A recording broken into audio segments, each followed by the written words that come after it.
right, Darshan, you just passed. You did like amazing. You almost like got 100 in a sense. How do you feel, man?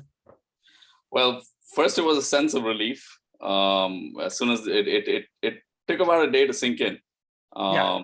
And then it was like, yeah, it felt really good. It's one of those things that really changes your perception of the exam, Okay. because all this time, anybody that you talk to say, oh, you need at least 2 to 3 months to prepare for the PMP. And it completely changed my perspective on the exam. And I feel like anybody that says that from now on, I feel like I need to tell them, no, there's a better way. Oh, dude. Well, tell me about, so you had this realization, you had this flip, like the better Yeah. way. Talk me through kind of like what happened in your brain and what you realized. So, I mean, so I was put in a situation where I had to get the certification in a very short amount of time. I didn't really have a choice. So I was forced into this situation, and I just got lucky, stumbled upon your training, because of a coworker of mine had just, taken a PMP and passed it. And I was desperate. I was reaching out to people saying, hey, what's a good, like training to go to? I have very little time. So she suggested yours, and sure enough, I sent you an email, you called me, and that was it. And I signed up.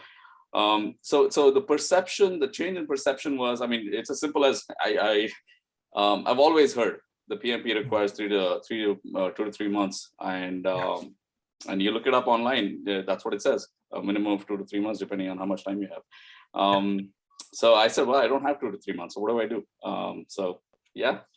I was lucky to find your training, and it was perfect for the way I learned. Because growing up, I was always taught never memorize anything, right? Except for the multiplication tables, I don't think I memorized anything else in my life, right? So, Yeah. and that was something that my dad really drilled into us, and that's what I drilled into my son as well. Nice. Understand the material, don't memorize it. If you understand it, it's with you for life. If you memorize it, it's with you probably till the exam, and then after that you're done. I was against that. And again, PMP has been the kind of exam that most people just memorize, regurgitate in the exam, and they're done. But it really resonated with me, the message that you had in your program, the passion that you had, frankly. In one of the early videos, I think on day 0, I remember correctly, it shows how much passion you have, not just for getting people through the PMP exam, but also to make them better project managers, and that really resonated with me. That's awesome, dude. And we were only together for 2-3 weeks, whatever it was.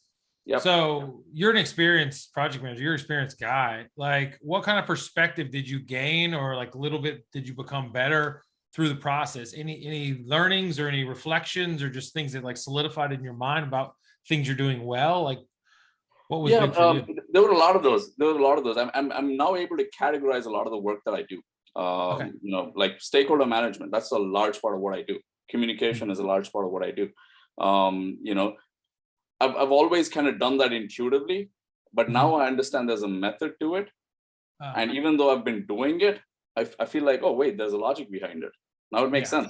It's kind of a little bit of a validation as well of what I was doing, but at the same time, it gives me clarity that, hey, there is a process behind this. So that was one of the things that I realized. Especially related to stakeholder management. Project closings have not always been the best one. That's one of the areas that I realized I could do better, closing out a project. So that's something that I've certainly picked up a few tips about. That's awesome. Now, I mean, is it like, if people are out there, they're always looking for like either shortcuts, or they're trying to not make mistakes? Like, is it all about the just not memorizing, or someone might say, yeah, I don't want to memorize, but how should they go about this? What is like that nugget of wisdom or something where you can get them on a good path? Like, what's something you could turn a person that's kind of confused right now? Honestly, I did not overthink it at all. I realized that, hey, there's a process. I just need to follow the process. And all I did was diligently follow the process, which was watch the videos, attend the coaching calls, attend the hard questions made easy calls, took the exams, identified my weaknesses, the data dump, I think, is a great idea. The evaporating data dump, that is very, very helpful. It really helps you identify what are the areas you don't know. The things you know, don't worry about it. Things you don't know, you make a note of those. Make sure you strike them out as you go through them. You were a Salvador guy. Who's your coach? Salvador, yeah. How did that go? The accountability Great. coach. So I think you asked for like, because you're from Smita, right? Yeah. Yeah. But the irony was, so because of all that confusion that happened, I ended up getting invites from I think two or three different coaches. So I had all the invites on my calendar, but the earliest one that you had set up for me was Salvador on Saturday, and that's what I ended up attending. The following Thursday, I think I think there was a call on, but it got canceled because of Thanksgiving, obviously. Yeah. So then Salvador had another one on Friday, so that's the one I attended, and that's the one I continued attending. So that's awesome. I mean, by the time I was done with two, we were done. So yeah, it was quickly to go through, and then you just followed the process. So simple as that. You just kind of went heads down, followed the process, really focused on your weaknesses. And then it was over. On the exam, lots of people are asking, like, 50-50 agile waterfall. Like, did you recognize any patterns or anything? Not to get into too in depth, but people are always interested. Some of them are pretty straightforward. You'll know if it's agile or waterfall. The others, for the most part, don't matter. Because once you've gone through enough number of these questions, and you start with the end in mind, right, which is the last question. You kind of know where they're going with it, and you can easily either recognize whether it's agile or waterfall, or it won't matter to the question because it's the same. That's awesome.